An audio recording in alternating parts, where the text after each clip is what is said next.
문대원의 위클리 매거진.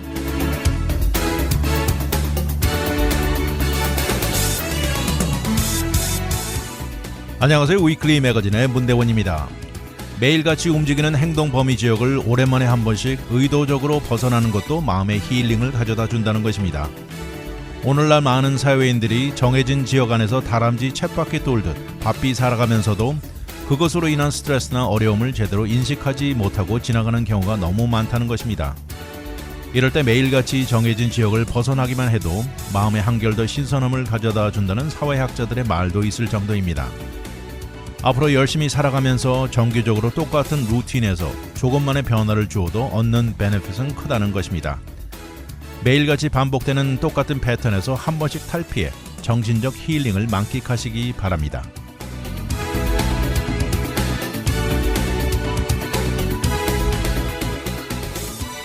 오늘의 토픽은 캐나다와 미국의 차이점, 사회가 바라보는 남녀 차별, 은퇴연금 사기, 주 4일 근무제의 현실성, 그리고 투린 이탈리입니다.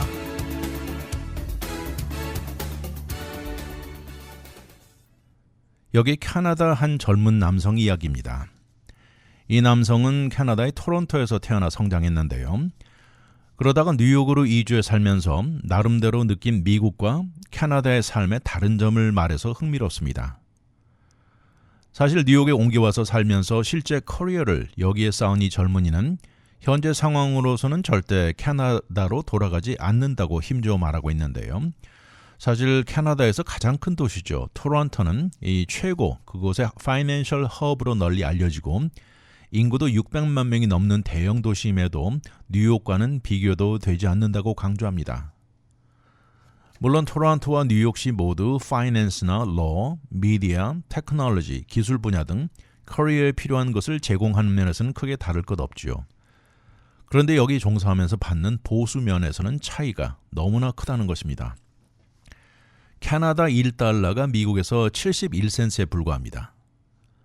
거기다 글로벌 경제 분야에서 파워하우스로 여겨지는 토론토의 GDP는 미국과 비교해 보면요. 사실 미국 내 재정적 차원으로 이렇게 레벨이 있는데 최하 레벨에 있는 알라바마주 정도에 불과하다는 것입니다.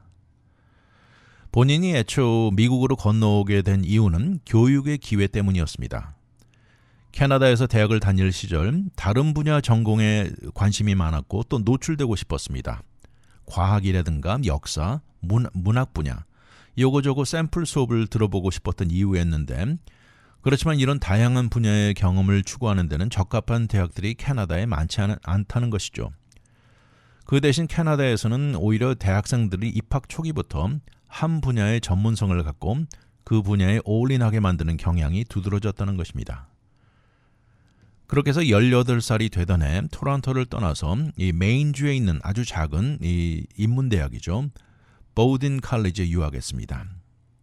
이런 결정으로 다니면서 대학 시절 갖게 된 교육과 또 이러는 동안 형성된 온갖 배경이 다른 친구들 네트워크로 본인의 인생 포텐셜이나 궤도는 몇 배 더 높아졌다고 느끼면서 본인을 완전히 바꾸어 놓았다고 말합니다.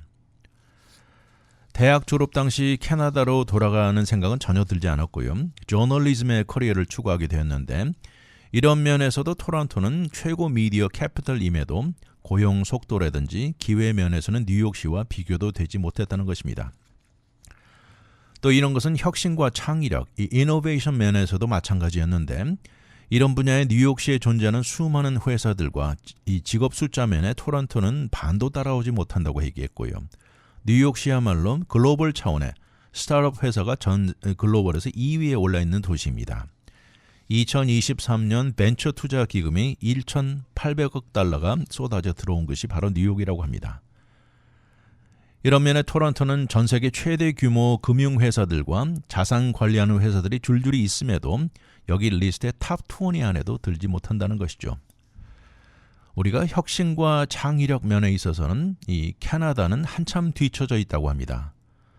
한 개인적인 예를 들었는데요. 캐나다 친구들이 본인을 방문했습니다. 브루클린에 사는 본인에게 방문했을 때 나가서 저녁을 먹고 미국에서는 벤모 등 다양한 모바일 페이먼트 방법을 보면서 이런 것을 이용해서 요금 나누어 지불하는 것이 너무나 간편하고 쉬운 옵션이죠. 이런 것들을 보면서 캐나다 친구들은 놀란다는 것이었습니다. 캐나다에는 웬모는 존재하지 않습니다. 캐나다 안의 실정을 보면 소위 빅 5라고 치는 이 대형 은행들이 그들의 이익만 추구하고 정부와 깊은 관계를 유지하면서 그들 비즈니스에 위협이 되는 모든 것을 제재하는 현실입니다. 커스터머들이 개인이 직접 앱을 통해서 사용할 수 있는 이런 스타트업은 절대 허용되지 않는다는 것이죠. 또 이런 것은 캐나다의 은행 외에도요. 캐나다 경제는 대부분의 대기업들이 모두 장악하고 돌아갑니다. 대부분의 캐나다 사람들은 선택할 수 있는 셀폰 옵션이 몇 개 되지 않습니다. 이곳 역시 빅3 텔레콤 회사들이 모든 것을 장악하고 있으면서 자유 경쟁을 없애는 것이죠. 이러다 보니까 결국 캐나다 소비자들은 전 세계에서 가장 높은 수준에 들어가는 셀폰 비용을 지불하고 있습니다. 거기다 캐나다의 장점하면 금방 우리 머릿속에 떠오르는 의료 혜택인데요. 이 많은 미국인들의 환심을 사는 것인데 실제 캐나다의 전국 유니버설 헬스케어 시스템은 생각보다 문제가 많다는 것입니다. 본인이 어린 시절 받았던 건강 혜택에 감사함은 있지만 캐나다 헬스케어 시스템은 절대 완벽하지 않다고 합니다. 물론 캐나다에서는 자동차 사고로 입원했을 경우 그 사람이 대형 회사 최고 CEO든 노숙자건 상관없이 똑같은 의료 서비스를 받지만 캐나다 의료 서비스 안에서 치료를 받는다는 것 전 세계에서 가장 긴 대기 시간 웨이팅 타임을 겪어야 합니다. 이것이 생사가 달려있는 경우는 그렇지 않지만 그렇지 않은 무릎 수술같이 선택적인 프로시저의 경우는 대기 시간은 하염없고 이것을 피해가는 방법은 전혀 없다는 것입니다. 본인은 다행히 이런 경우는 없었지만 주위 지인들 말을 들으면 스키 사고라든지 자동차 사고가 났을 때 미국에서는 흔히 며칠 안에 이루어지는 것들이 캐나다에서는 몇 달씩 기다려야 한다는 것입니다. 캐나다의 의사 부족 현실이 시급합니다. 수많은 능력 있는 의사들이 보수가 한층 높은 미국으로 빠져나간 결과인데요. 캐나다 의과대학 졸업생들 중 30%는 미국 병원 레지던스로 빠져나갑니다. 현재 캐나다 의료 시스템은 수천 명의 의사들을 미국으로 빼앗기고 있다는 현실입니다. 거기다 캐나다 의과대학 들어가는 것이 정말 하늘의 별 따기라고 합니다. 미국보다 어려운 이유가 의과대학도 총 17개밖에 안 되고요. 정원 숫자는 2,800명에 불과합니다. 그래서 많은 캐나다 학생들이 호주나 아일랜드 의과대학으로 가는데 이 학업을 마치고 캐나다 레지던시로 돌아오기는 힘든 실정입니다. 이런 모든 문제는 캐나다 의료 시스템의 발목을 더 추가로 잡고 있는 현실이죠. 앞에 말한 캐나다 젊은이는 물론 미국 시스템도 완벽한 것은 절대 아니지만 그래도 뉴욕시 안에서 한층 더 많은 기회가 있는 것은 너무나 명확하다고 말합니다. 본인은 미국에 영원히 머무를 계획을 가지고 있습니다. 양국 모두 각각 문제를 가지고 있지만 미국의 경우는 이런 다양한 문제의 강도보다 현재 주어지고 있는 수많은 기회들이 이 다 덮어버릴 정도로 가치 있다고 강조합니다. 캐나다에서 남쪽 국경을 넘어 미국에 정착한 캐나다 한 젊은이가 보는 캐나다와 미국의 삶의 차이점이 흥미롭습니다. 잠시 후 돌아오겠습니다.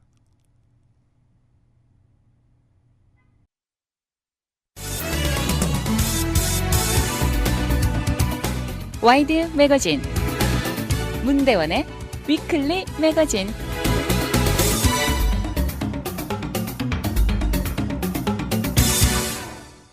(21세기) 오늘날 과연 남녀 간의 평등은 어디까지 왔을까요?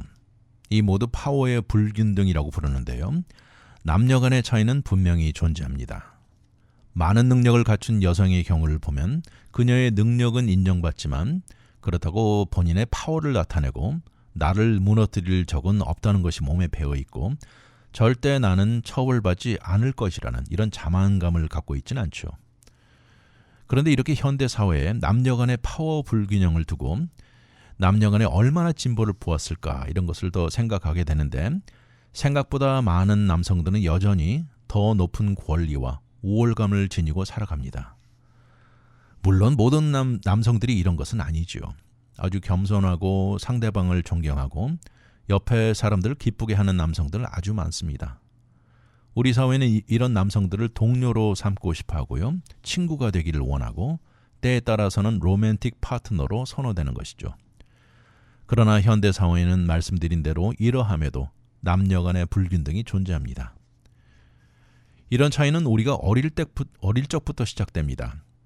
아이가 3살 정도 되었을 때부터 보이들은 같은 나이 걸들을 방해하기 시작하는데 이런 것이 여자아이들은 그렇지 않아 비교되기 시작합니다. 그러다 6살 정도 되었을 때 이 소년, 소녀 할 것 없이 여자아이들이 학교 공부도 더 잘하는데도 이들 머릿속에는 항상 보이들이 걸보다 한참 더 스마트하다는 생각이 머리에 들어갑니다. 이렇게 어린 나이에도 남성 우월이라는 개념에 이런 것이 어떻게 영향을 주고 자리를 잡는 것일까요? 이것에 대한 일부 설명이 될 만한 연구가 나와 있습니다. 영국 부모님들에게 본인의 자녀 IQ가 어느 정도 되는지 추정해보라고 질문을 한 것입니다.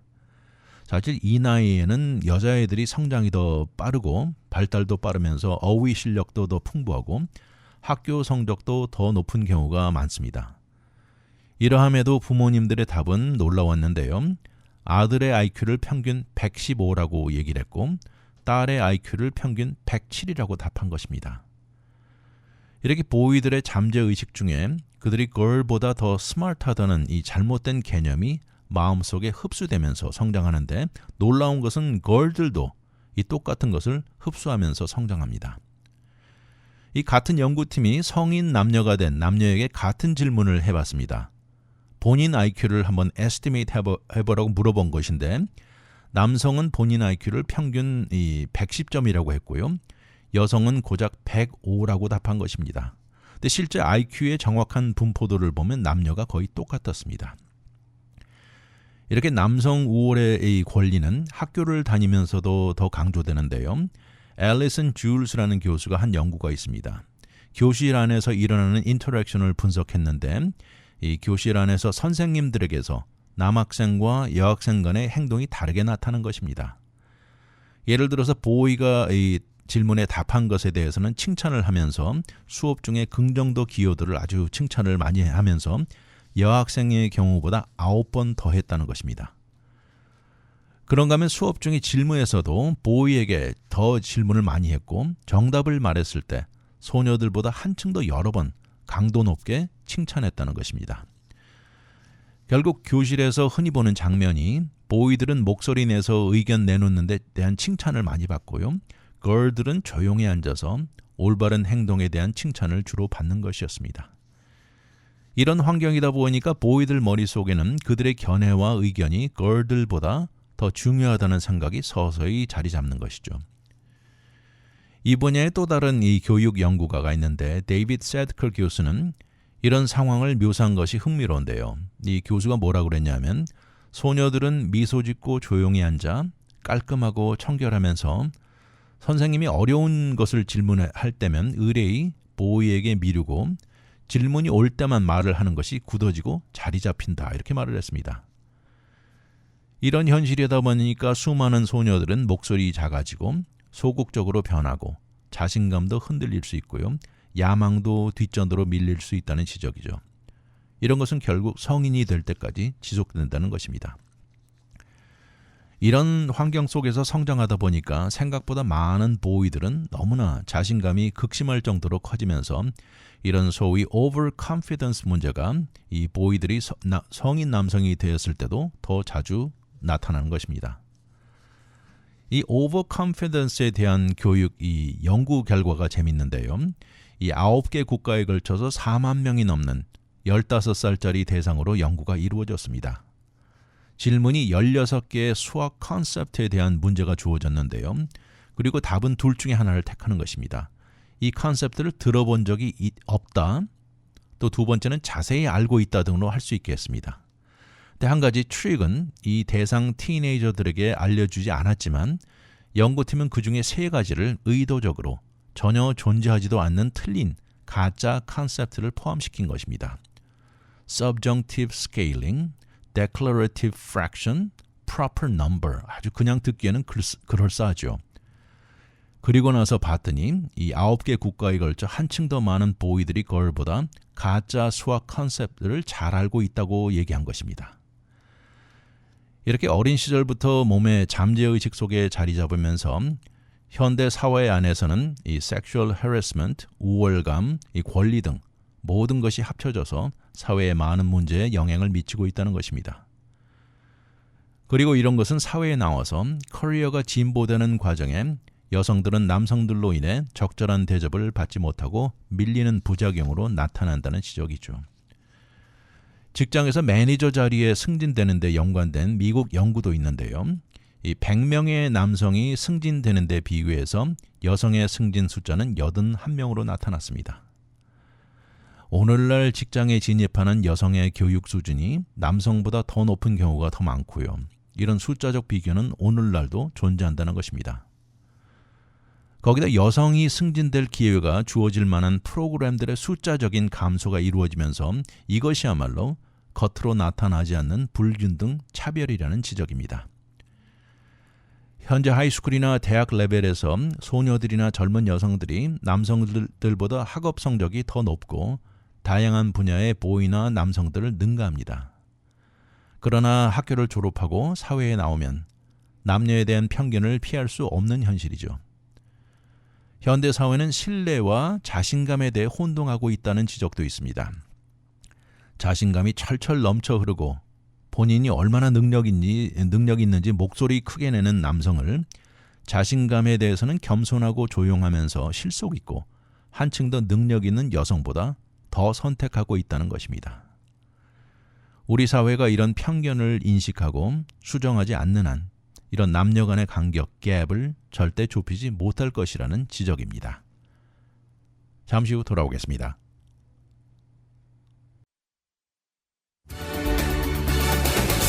오늘의 미국 안 봐도 눈에 환합니다.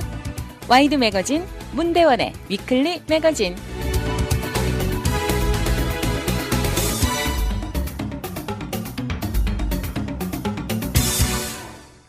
올해 80살의 주디스 보빈 씨 경우입니다. 정부 부서인 것처럼 속인 사기범들에게 무려 50만 달러가 넘는 그녀의 은퇴연금을 사기당해 없어졌습니다. 그런데 여기다 웃지 못할 이야기가 여기에 해당하는 세금을 내야 된다는 것입니다. 우리가 잘 알듯이 전통적인 401k나 혹은 IRA 같이 이런 은퇴연금에 세금이 적용되기 이전 이 프리텍스 머니라 그러죠. 이것으로 컨트리뷰션이 이루어지고 나중에 이것을 사용하게 되었을 때 인컴 텍스가 적용되는 수입의 일부가 되는 것이죠. 근데 이것도 나이가 59살, 59.5세 이전에 이것을 사용하게 되면 추가 페널티 10%가 또 붙게 되는 것인데요. 이런 상황에 가장 치명적인 것은 사기범들이 다 가져가고 한 푼도 안 남았는데 그리고 한 번도 사용해 본 적이 없는 어카운트에 대한 돈에 대한 세금을 내야 하는 책임이 있다는 것입니다. 이것이 사실 2017년 통과된 이 Tax Cuts and Jobs Act라는 법 이전에는 주디스 씨와 같은 피해자들이 이런 손실을 만회할 수 있게 세금 공제가 적용이 되었던 것입니다. 이런 세금 공제는 개인적인 불상사 또 참사를 입었거나 주디스 씨 같이 사기극으로 인한 절도 같은 경우에 허용이 되는 텍스 코드가 적용이 되었다는 것이죠. 그런데 의회에서 2018년에서 2025년도에 이 중에 절도 파트를 없애버린 것입니다. 이런 현실이다 보니까 앞으로 의회에서 이것을 수정하지 않는 한 주디스 씨는 2023년 세금 보고 시 IRS의 13만 7천 달러와 메릴랜드 주의 4만 2천 달러를 합쳐 거의 18만 달러를 내야 하는 것입니다. 이것은 이미 사기범들에게 거의 60만 달러에 해당하는 이 돈을 잃어버린 데 추가 부담인 것이죠. 이러니 80세 은퇴자에게 이런 거액의 세금을 낸다는 것은 불가능하죠. 그나마 소유하고 있는 작은 집을 팔아야만 하는 상황이 된 것이죠. 남편과 물론 소셜 시큐리티를 받고 저축금도 조금은 있지만 그동안 1년 인컴이 7만 달러 수준에서 이제는 3만 1,000달러로 줄어든 상황에 도저히 불가능한 것입니다.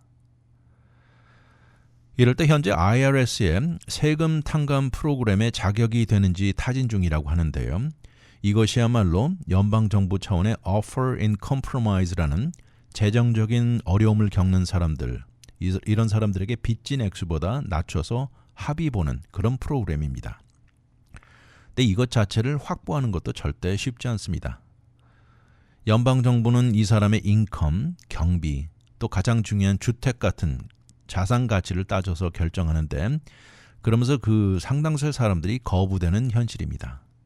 2023년 경우만 봐도 3만 163건이 접수됐는데 이 중에 오직 12,711건, 42%만이 받아들여진 것입니다. 현실적으로 2023년 60세 이상을 겨냥한 사기극이 엄청나게 늘어났는데요. 손실액만 19억 달러를 넘어가고 있습니다.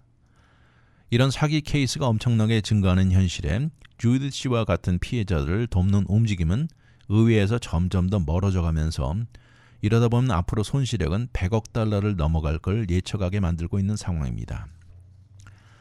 메릴랜드주의 민주당 하원 의원 제이미 레스킨과 매사추세츠 민주당 하원 의원 짐 맥거버는 이런 피해자들을 돕는 텍스 릴리프 법안을 상정했습니다.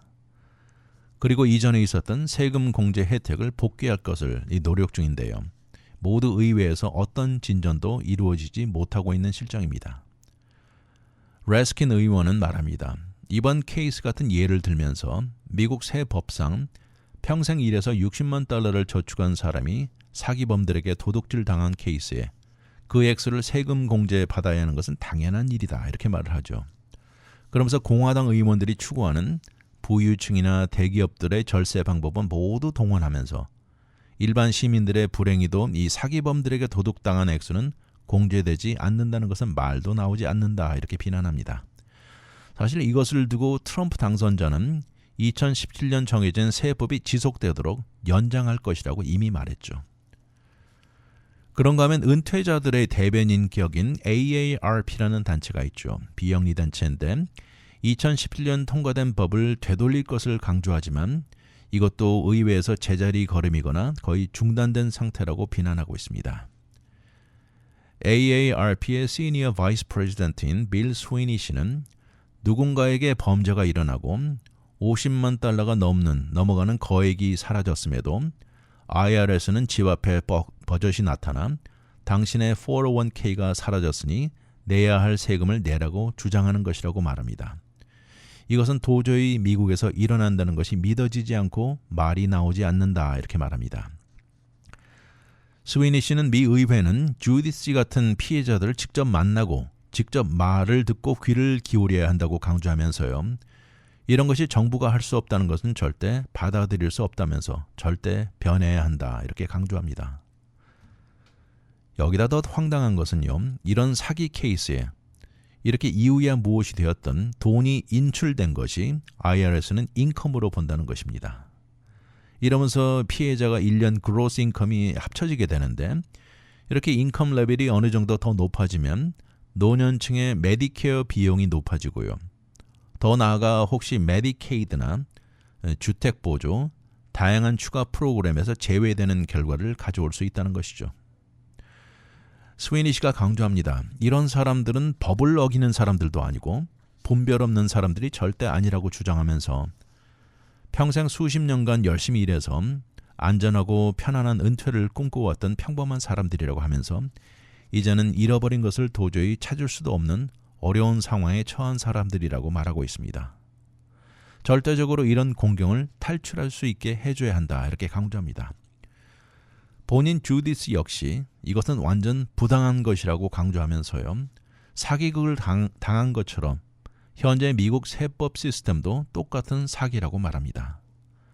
나 말고도 수많은 사람들이 수만 달러를 손실당하고 집도 빼앗기는 것 말이 되느냐고 되묻습니다. 만약 비슷한 사기를 당한 시니어거나 이런 사람을 아는 경우에는 AARP의 Fraud Watch Network Helpline 이 전화번호가 있습니다. 877-908-3360으로 연락하시거나 온라인으로도 접근할 수 있습니다. aarp.org요. aarp.org/fraudhelpline 이용할 것을 권하고 있습니다. 또 AARP는 추가로 피해자들에게 온라인 포럼을 마련해 놓고요. 그룹으로 진행되는 모든 사항들은 비밀이 철저히 지켜진다고 하면서 이 분야 전문적으로 트레인된 담당자들이 대기 중이라고 말합니다. 이런 피해를 보고 누구에게도 알리는 것 불편하고 어려울 수 있지만 절대 도움을 찾으라고 추천합니다. 정말 앞이 보이지 않고 답답한 상황에 적절한 도움이 될 수 있기를 희망한다고 AARP 전문가들이 입을 모으고 있습니다. 잠시 후 돌아오겠습니다.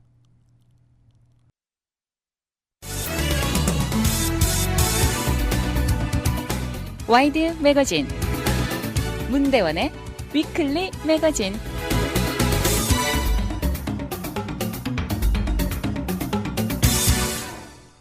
라디오 코리아를 포함해 주 4일 근무하는 곳이 늘어나고 있는 추세, 이런 얘기는 많이 들어보셨죠. 이번 영국에서 4일 근무제로 변하고 종업원들의 건강적인 변화가 어떻게 나왔는지 이것을 알아본 연구 결과가 나와서 흥미롭습니다. 연구에 참여한 종업원들이 이 3개월간 건강 상태가 측정되고 기록이 되었는데요. 이번 연구는 University of Sussex와 연구기관인 Thrive가 공동으로 실시한 연구였습니다. 이들은 종업원들의 MRI를 찍었고요. 혈액 검사, 잠자는 패턴, 그리고 회사에서 생산성도 측정한 것입니다. 지난 목요일 발표된 결과였는데요. 결과를 보니까 모두 긍정적이었습니다. 전체적으로 웰빙이 21%가 향상되었고 스트레스 레벨이나 정신적 피로도 한층 더 낮아지고 연구 기간 동안 종업원 개개인도 한층 더 많은 것을 성취해내고 자신감도 더 커졌다고 말했습니다. 이 연구팀이 이번에 내놓은 결과는 놀랍지 않으면서요. 주 4일 근무제는 정신적, 신체적으로 다양한 분야에 좋은 점만 가져왔습니다. 그리고 이런 긍정적인 변화는 그 사람 평생을 놓고 보았을 때 엄청난 베네핏을 가져오는 것이죠. 이렇게 나오는 모든 연구에 이 긍정적인 것만 주를 이루고 있는데, 그렇다면 모든 회사들이 이것을 도입해야 맞다는 생각이 들 수도 있죠. 그렇지만 현실적으로 많은 회사들이 4일 근무제를 도입하는 데 주저하고 있는 현실입니다. 이런 것들이 현재 상황에 전국가 차원의 문화적인 변화가 아니고서는 힘들다는 지적도 하고 있습니다. 다양한 여러 가지 수많은 비즈니스들을 볼 때 어떤 분야는 주 5일 전통적인 방법이 절실한 분야도 많다면서, 다시 말해서 아무리 4일 근무제가 좋다고 증명이 되었어도 모든 비즈니스와 정부 차원의 한 목소리로 지원하지 않고서는 절대 실행이 힘들다는 주장이죠. 특히 지난 10여 년간 4일 근무 이야기는 직장 내 비즈니스 대화 중 가장 큰 부분을 차지해왔습니다. 회사들도 어떻게 생산성을 올리고 종업원들을 자극할 수 있을지 새로운 방법을 늘 찾아왔던 것이죠. 이런 차원의 다양한 비즈니스 차원에 이런 새로운 방법을 시도해 본 결과, 연구 결과도 줄줄이 나왔죠. 24가지 다양한 비즈니스를 검토한 것도 있었습니다. 그렇지만 이것 역시 결과는 예외 없이 모든 분야에 좋은 향상을 가져왔다는 것입니다. 이렇게 쓸 때 종업원들이 바뀌는 턴오버도 39%나 줄어들었고요. 또 새로운 종업원을 찾을 때 지원자가 53%나 증가하게 나왔고, 일하는 종업원들 일의 참여도도 증가됐고, 정신적, 신체적 건강도 한층 더 좋아졌다는 것입니다. 거기다 또 매니저들도 입을 모아서 종업원들의 창의력이나 새로운 아이디어를 한층 더 내놓게 변했다, 이렇게 말을 했습니다. 이렇게 주 4일 근무제를 전 세계적으로 긍정적으로 내다보는 반면 그리스 같은 국가에서는 그다지 달갑지 않게 받아들이는 곳도 있습니다. 그러니 전 세계 국가 중 이런 예외는 있다는 생각도 듭니다. 현재 영국에서는 4일 근무제를 가장 강력하게 밀어붙이는 국가인데요. 그러나 어느 정도 감안해야 하는 비즈니스 분야들도 있는 것은 사실입니다. 특히 생산 공장들이나 하루 24시간 돌아가야 하는 곳들은 일하는 시간이나 날짜를 유지하는 것을 감안해 줘야 한다는 지적도 있습니다. 거기다 관광업이나 음식 서비스에 종사하는 사람들에게 적용해야 하는 방법도 연구 중이라고 합니다. 대부분의 4일 근무제 회사에서는 일하는 날짜를 하루 줄이면서 이 받는 임금은 줄어들지 않는 것입니다. 그런데 독일의 한 회사는 4일 근무제를 경비 절감의 목적으로 진행하는 곳도 있습니다. 독일의 자동차 공급처의 유명한 이름이죠. 들어보셨을 텐데 버시라는 회사는 경제가 힘들어지면서 4일 근무로 바꾸고 종업원들은 4일에 해당하는 급여만 받게 변한 것이죠. 다시 말해서 20%가 줄어든 결과이죠. 회사 측은 이것을 두고 아주 힘든 재정적인 결정이었다고 종업원들에게 말한 것입니다. 그러나 전체적으로 4일 근무제를 실행해 본 측의 대다수는 긍정적이고 장점이 많다고, 이것은 너무 명확하다고 부정할 수 없다고 말합니다. 많은 곳에서 이런 변화로 큰 성공을 거두었다고 했고요. 특히 일본하고 아일랜드 같은 경우는 더 강조되고 있습니다. 그렇지만 앞에 말씀드린 대로 다양한 분야의 비즈니스 차원에 과연 이것이 적절한지를 두고는 넘어야 할 허들이 앞에 놓여 있습니다. 그런 이유로 많은 비즈니스들이 종업원들의 다양한 베네핏 이전에 현실적으로 그들 회사 비즈니스의 가장 중요한 버짓과 이 숫자에 가장 큰 중점을 두고 있는 현실입니다. 아무리 종업원들 생산성이 높아지고 좋은 점만 강조되고 있지만 각각 비즈니스들 그들의 현 재정 상황을 분석하고 실행에 제동을 거는 것도 생각보다 많다는 것입니다. 실질적으로 지금 하고 있지는 않지만 4일 근무제를 시도해보고 싶어하는 회사들은 생각보다 많습니다. 지난 6개월 파일럿 프로그램을 통해 여기에 참여한 61개 회사 중 대부분이 이것을 시도해보고 그 프로그램이 끝난 다음에도 이것을 지속하기로 결정했습니다. 이 중에 4일 근무제 도입이 가장 어려운 비즈니스 분야는 소매업계가 가장 어려웠다고 나와 있습니다. 과연 수십 년간 굳어져 진행되어 오던 주 5일 근무 또 주 40시간 일하는 패턴의 변화가 이 모든 분야에 동시에 일어나기는 힘들다는 지적도 있습니다. 앞으로 이런 차원의 2주의 9일 근무제, 또 다양한 방법의 줄어든 근무 날짜 형태가 비즈니스 타입에 따라 도입될 가능성도 있다는 것입니다. 아무튼 주 4일 근무제의 장점은 이미 널리 알려진 가운데 앞으로 이것이 전반적으로 실현될 여부는 비즈니스 타입에 따라 상당히 차이날 가능성도 보입니다. 더욱이 이번에 4일 근무제로 변한 종업원들의 웰빙을 의학적인 차원의 분석을 통해 이 MRI, 피검사 등 다양한 방법으로 수치적으로 나타낸 연구도 나와 흥미롭습니다. 잠시 후 돌아오겠습니다.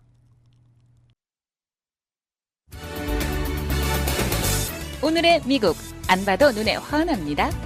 와이드 매거진 문대원의 위클리 매거진.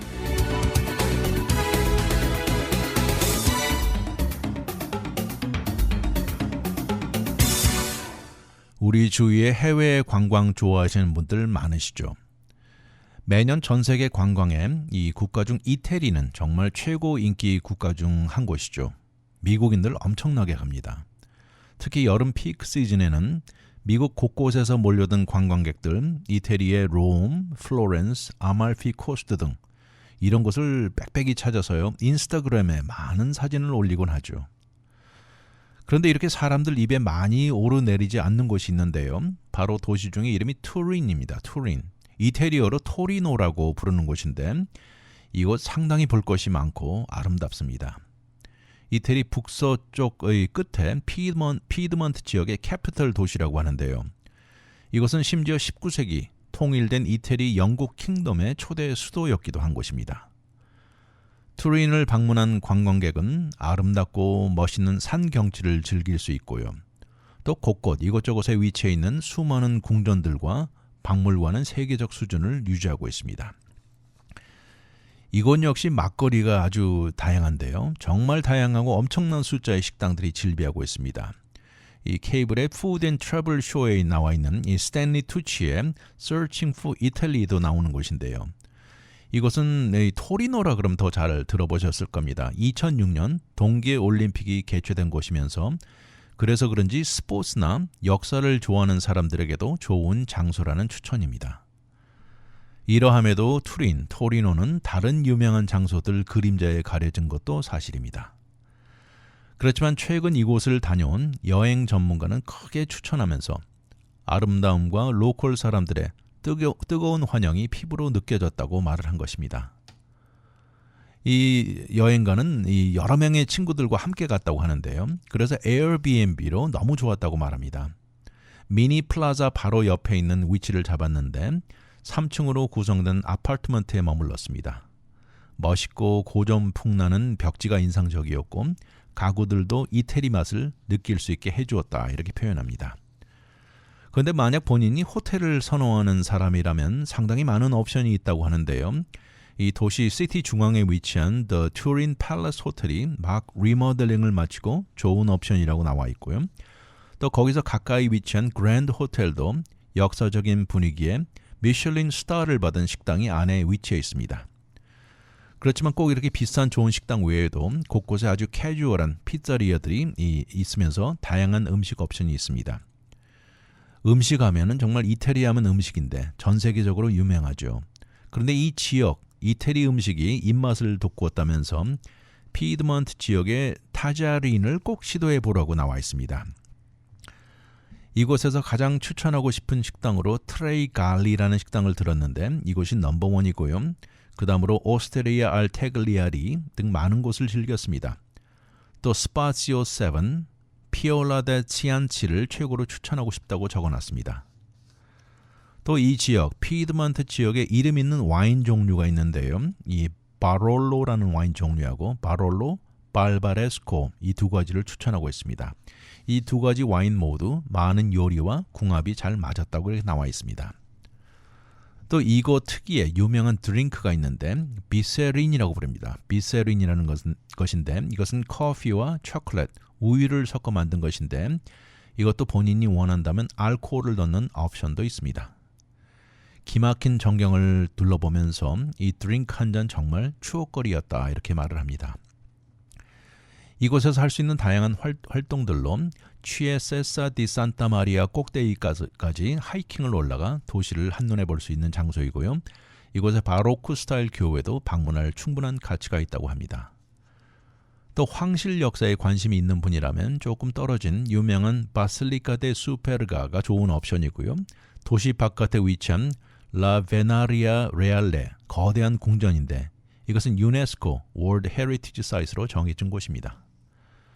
건축 분야 시간을 즐기고자 한다면 도시를 떠날 이유가 없습니다.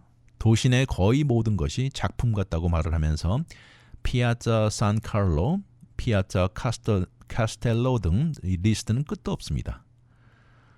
도시 스카이라인 중 가장 아이콘 같은 몰 안토넬리아나가 이곳에는 영화 산업 박물관이 위치해 있는 곳입니다. 또 이집트의 유물들을 소유하고 있는 박물관 무세오 에기지오도 역시 볼거리가 넘쳐난다고 나와 있습니다. 현대 시점으로 돌아와서 이태리 자동차 업계와 밀접한 관계가 있으면서 이곳에는 피아시나 란시아, 알파 로메오 같은 헤드코어들이 위치한 도시입니다. 또 스포츠 팬이라면 이태리 축구의 대명사 후벤투스 풋볼 클럽이 있는 곳입니다. 그래서 이곳에 갔을 때 축구 매치를 한번 체크해 보라고 추천하고 있습니다. 모든 연령층에 어울리는 이태리 관광 도시라는 것인데 정말 숨어있는 보석 같은 곳이라고 표현하고 있습니다. 특별히 오래전에 예약하지 않아도 가능하다고 추천하면서 다른 유명한 이태리 관광 도시와 많이 다르다고 강조합니다. 말씀드린 대로 이태리 하면 우리가 장화같이 길게 남북으로 늘어진 지형을 생각할 수 있는데 북서쪽 맨 끝에 피드먼트 지역의 대표적인 도시입니다. 북쪽으로 알프스 산맥과 가깝고요. 4개 강이 흘러가는 곳인데 가장 유명한 강이 이름이 포입니다. PO. 기후는 4계절에 있고요. 겨울은 건조하고 춥지만 혹독한 정도는 아니라고 합니다. 여름은 산 쪽은 온화하지만 아래쪽은 상당히 더워질 수 있고요. 봄과 가을에 강우량이 높습니다. 겨울철에는 눈도 제법 내리는 곳입니다. 최고 기온으로 기록된 것은 화씨 98도가 있었고 최저 기록은 영하 7.2도 화씨입니다. 이것은 섭씨로 바꾸면 영하 21도가 넘습니다. 인구는 2001년 당시 91만 명에서 이제는 200만을 넘어가는데요. 남부 이태리에 사는 사람들이 이쪽으로 이주하는 숫자가 증가하고 있는 추세입니다. 해외에서도 외국인들이 이주하고 있습니다. 이 전체 도시의 외국인의 비율은 13.5%라고 하는데요. 그중 가장 많은 외국인은 로메니아 사람이 5만 명이 넘고 이어서 모로코, 알베니아, 차이나, 중국 순으로 기록되어 있습니다. 많은 이태리 도시들이 그렇듯이 이것도 젊은 층보다는 은퇴해서 펜션으로 살아가는 연령층이 더 많은 곳입니다. 20살 아래는 불과 18%에 불과하고요. 65세 넘는 연령층은 24%입니다. 인구 숫자로만 이렇게 딱 따져보면 투린은 이태리에서 네 번째 도시입니다. 메트로 지역 인구는 지금 220만 명이 넘어가고 있다고 하는데요. 우리가 흔히 이태리 관광하면 자동적으로 떠오르는 이름들 로마, 플로렌스, 베니스, 나폴리 등 이런 모든 도시들에 가려져 널리 알려지지 않은 도시 토리노, 언제 한번 기회가 되시면 고려해 보시기 바랍니다.